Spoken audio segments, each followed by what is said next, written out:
গাজাগামী নৌবহর global Sumud flotilla এই মুহূর্তে উচ্চ ঝুঁকিপূর্ণ অঞ্চল বলে বিবেচিত এলাকায় প্রবেশ করেছে।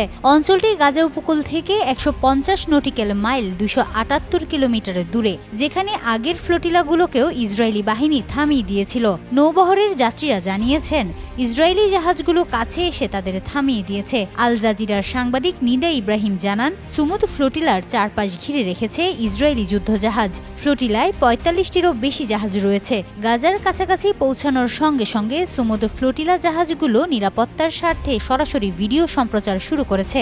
এদিকে জাতিসংঘের বিশেষ প্রতিনিধি ফ্রান্সেসকো আলবানিজ এবং কলম্বিয়ার প্রেসিডেন্ট গুস্তাভো পেট্রো ফ্লোটিলাকে কোনোরকম ক্ষতিগ্রস্ত না করে তাদের নির্বিঘ্নে এগিয়ে যেতে দিতে ইসরায়েলকে আহ্বান জানিয়েছেন। কিন্তু সেই আহ্বানে সাড়া না দিয়ে ইসরায়েল শপথ করেছে যে তারা গাজাগামী এই ফ্লোটিলা থামাবে, কারণ তাদের দাবি অনুযায়ী স্বেচ্ছাসেবা করা একটি বৈধ নৌ অবরোধ লঙ্ঘনের চেষ্টা করছে।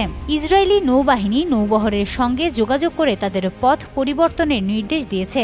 এক বিবৃতিতে ইসরায়েল দাবি করেছে, নৌবহরটি একটি সক্রিয় যুদ্ধক্ষেত্রের দিকে অগ্রসর হচ্ছে এবং একটি বৈধ নৌ অবরোধ ভঙ্গ করছে। এদিকে নৌবহরে ইসরায়েলি সেনারা সহিংসতা চালাবে না বলে জানিয়েছেন ইতালির পররাষ্ট্রমন্ত্রী আন্তোনিও তায়ানি। তিনি জানান, এই বিষয়ে ইসরায়েলের পররাষ্ট্রমন্ত্রী গিডিয়ন সায়ারের সঙ্গে কথা বলেছেন। পররাষ্ট্রমন্ত্রী আন্তোনিও তায়ানি বলেন, আমরা সায়ারের সঙ্গে কথা বলেছি যেন তেল আবিবের সশস্ত্র বাহিনী কোনো ধরনের সহিংস পদক্ষেপ না নেয়। এ বিষয়ে আমাকে আশ্বাস দেওয়া হয়েছে।